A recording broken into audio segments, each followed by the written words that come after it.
So I've been playing Samurai Warriors 4, aka Sengoku Musou 4, obsessively for the past 2 weeks, thanks to Ryu's recommendation. It was a little expensive for an old game, but was absolutely freaking worth it. I also watched the anime adaptation, which was weirdly a bizarre mess in which the first and final episodes are amazing, but everything in between is either just not good or meh.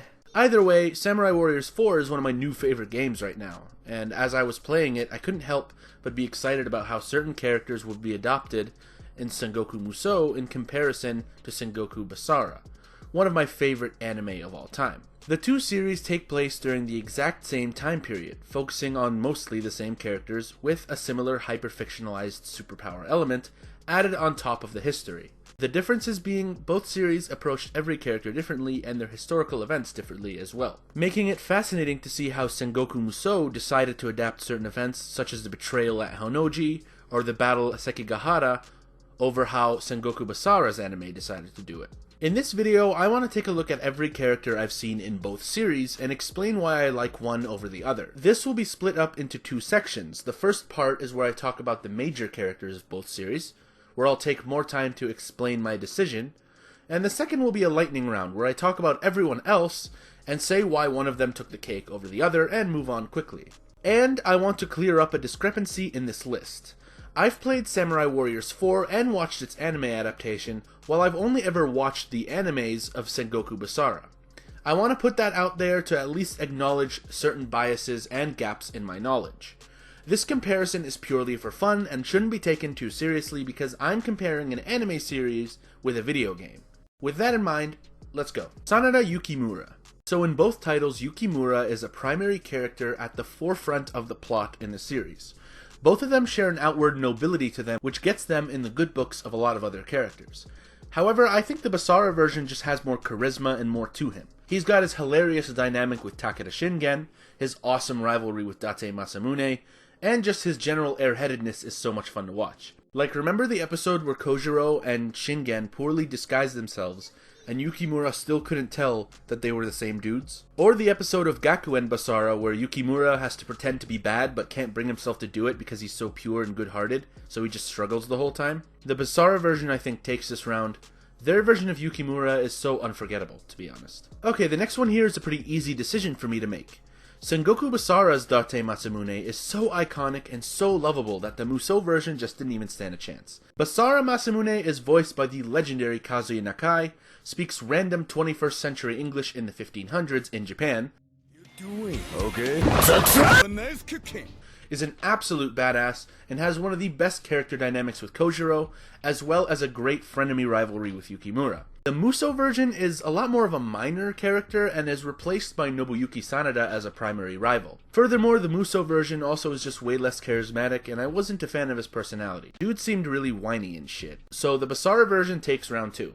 Right, so I've been pretty harsh on the Musou versions of these guys, but in this third round, I believe Musou actually takes the battle of the Ieyasus. The Musou version of Tokugawa Ieyasu not only looks more appropriate for his age and time period rather than the young dude he is in Basara, but he's also more morally ambiguous. Basara really went out of its way to frame Tokugawa as a good dude who wants to be people's friends, while in Musou I felt like his morality was always put into question, and it really put emphasis on the tough decisions he had to make to take power and keep that power. I especially like the scene in the Musou anime where Hideyori calls him a warmonger and Tokugawa really takes it to heart.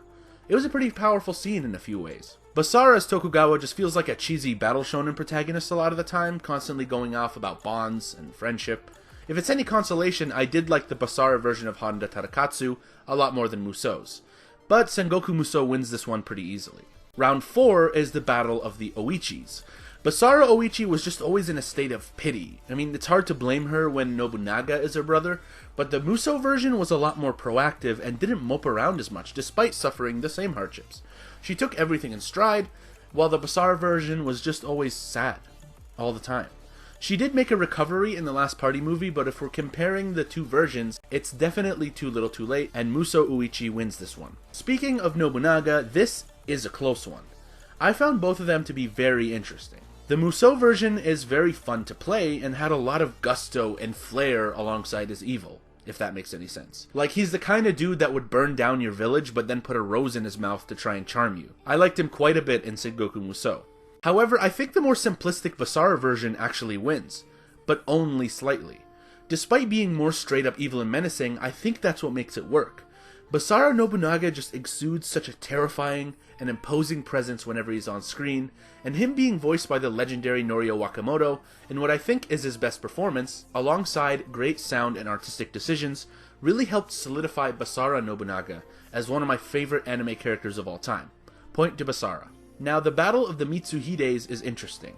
I liked both of them, but I think I prefer the grounded Musou version. The ambiguity of why exactly he betrayed Nobunaga is a lot more fascinating in Musou. You can't really tell if it's because he thought Nobunaga was losing his marbles, or because he was upset at his lack of praise out of Nobunaga. Or maybe a little bit of both. The Basara version is a lot more out there, but if you played or watched these series unfamiliar with the Sengoku Jidai, the Basara version would make it a lot more obvious that a betrayal was about to go down.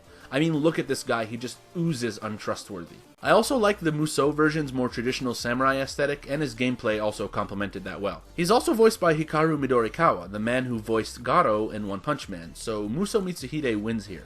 The Mitsunari decision is pretty easy. The Basara version was just always pissed all the time and was always talking shit and yelling at people. He did have 3 awesome fights with Date throughout the series, but that's not enough to save him in this comparison. Musou Mitsunari was a lot more composed and had a nice dynamic with his retainers. In Basara, Mitsunari losing at Sekigahara felt like a douchebag finally being subdued, while in Musou, it felt like a shame to lose such a good guy. Musou Mitsunari takes this one. Okay, and to round out the big characters, the Hideyoshis square off. This one is difficult. The Basara version was a lot more of an imposing beast, while in Musou he was more of a good-hearted guy with a lot of charisma. This one is conflicting for me because Basara Hideyoshi was hype to watch. I mean, the dude eradicated the ocean by punching it. How can you not love that shit? And he also had dope fights with Date and Ieyasu throughout the series. Musou Hideyoshi was interesting to watch outside of battle, and was also a well-written character. I think what I'll have to do is call this one a draw and award both teams a point here. Okay, now on to phase 2 of this video, which is the lightning round. I'll go over the other characters that I've seen in both series and quickly decide who wins and why, and then move on. So let's go. Saika Magoichi found them more interesting and charismatic in Basara. Choso Kabe liked both versions, but the Musou version is a fucking rock star who fights with his guitar, and that's impossible not to love. Honda Tadakatsu, Basara version is a fucking Terminator, and that's all that's needed to win here. Yoshimoto Imagawa, this one is kind of unfair because the only thing the Basara version did was get killed by Nobunaga in the anime, but technically I've seen him in both, so point to the Musou version. Kanbei Kuroda, the Musou version is a fucking dark wizard who can spawn giant fists out of the ground and the sky, so some prisoner doesn't really stand a chance here. No/Nohime, Basara version was a lot more badass. Otani, this one is difficult. Basara version is voiced by Fumiko Tachiki, and has some decent powers, but I enjoyed playing the Musou version way too much. His powers were amazing, so for that, Musou wins here. Fuma Kotaro.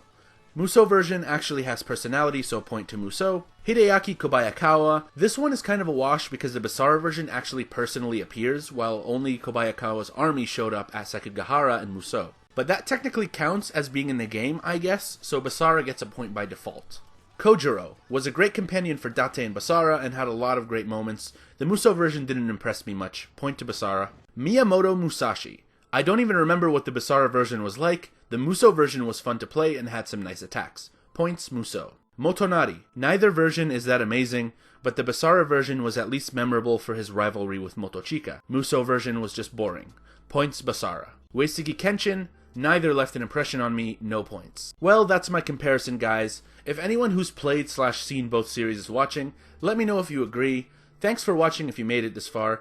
My social media stuff is in the description. If any of my regular viewers have made it to the end of this video, I want to let you guys know that I'm trying out a podcast that I do every Friday at 2 p.m. Eastern Standard Time, where I really talk about anything anime or games that comes to mind with both the chat and or any friend who joins an open PSN party that I start during the podcast. It's something I've always wanted to do, and it gives me an excuse to stream every week without bothering you guys with random unannounced streams. If it's expected every week, then it's at least a little less bothersome for those who don't care.